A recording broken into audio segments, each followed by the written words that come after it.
Hello guys. हम पढ़ रहे थे किंगडम प्रोटेस्टा, जिसमें हमने प्रोटेस्टा के कैरेक्टर्स पढ़े थे। उसके बाद हमने इसके 3 ग्रुप्स कंप्लीट किए हैं, क्राइसोफाइट्स, डाइनोफ्लेजिलेट एंड जुगलिनॉइड। अब हम पढ़ रहे हैं थर्ड ग्रुप, इसका पढ़ रहे हैं slime moulds. Slime moulds are saprophytic protist, यानी कि ये सेप्रोफाइटिक होते हैं। सेप्रोफाइटिक का मतलब कि ये डिकेइंग जो डेड मैटर्स होते हैं उनसे ऑर्गेनिक मैटर को रिसीव करते हैं, ये कहलाते हैं सेप्रोफाइट। तो ये ध्यान रखना है कि स्लाइम मोल्ड सेप्रोफाइटिक प्रोटेस्ट होते हैं।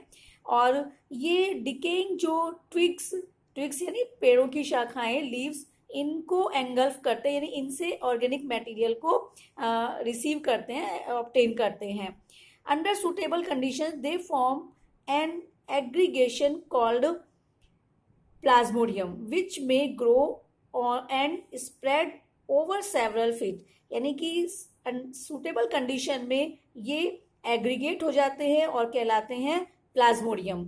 और ये इस तरह से ग्रो करते हैं, विच में ग्रो एंड, यानी कि वे ग्रो करते हैं और सेवरल फीट तक ये स्प्रेड हो जाते हैं। अनफेवरेबल कंडीशन में Plasmodium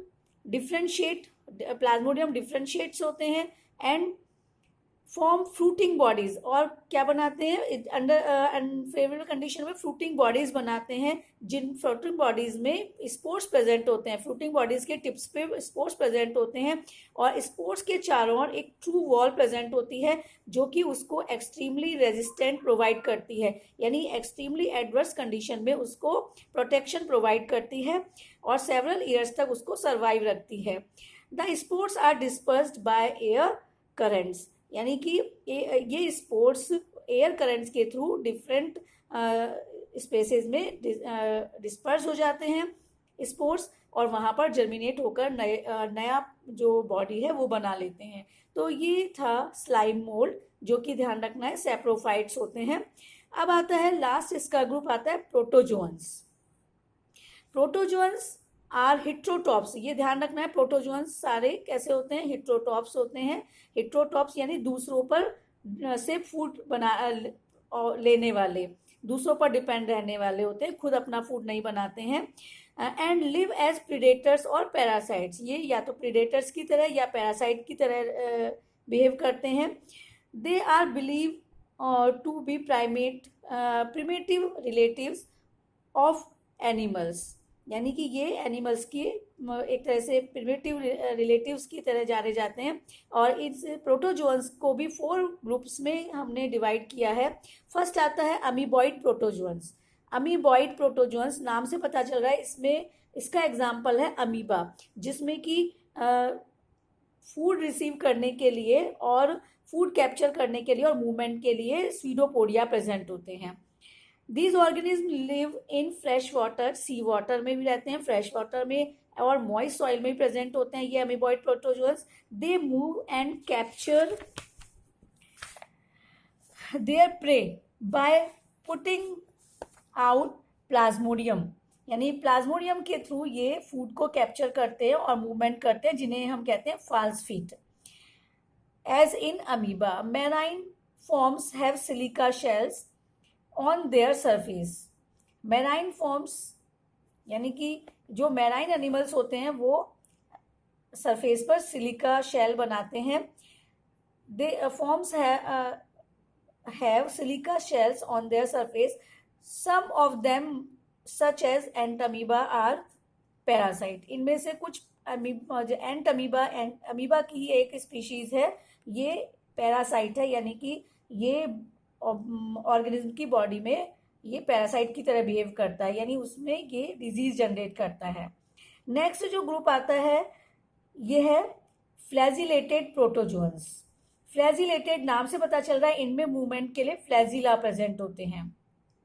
the members of this group are either free living or parasitic, या तो फ्री लिविंग होते हैं या पैरासाइटिक होते हैं, दूसरों की बॉडी में रहते हैं। They have flagella.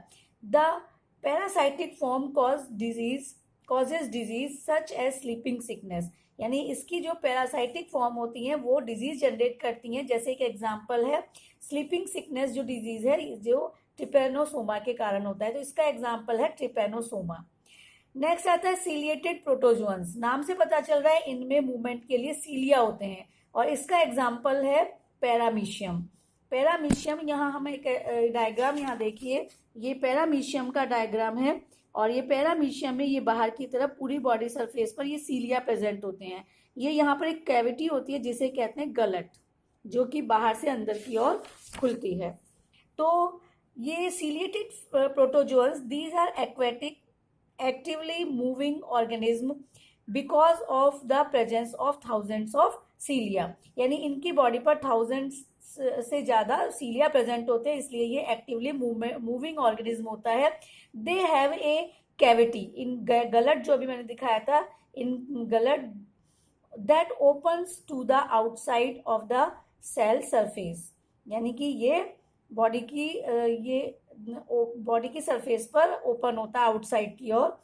The coordinated movement of rows of cilia causes the water laden with food, यानी कि सभी जो सीलिया है उनमें कोऑर्डिनेशन करके मूवमेंट होता है, जिसके कारण कि वाटर करंट के साथ साथ फूड भी साथ साथ बॉडी के अंदर आता है और इसका एग्जाम्पल है पैरामीशियम। नेक्स्ट जो ग्रुप है प्रोटोजोअन्स का, स्पोरोजोअन्स।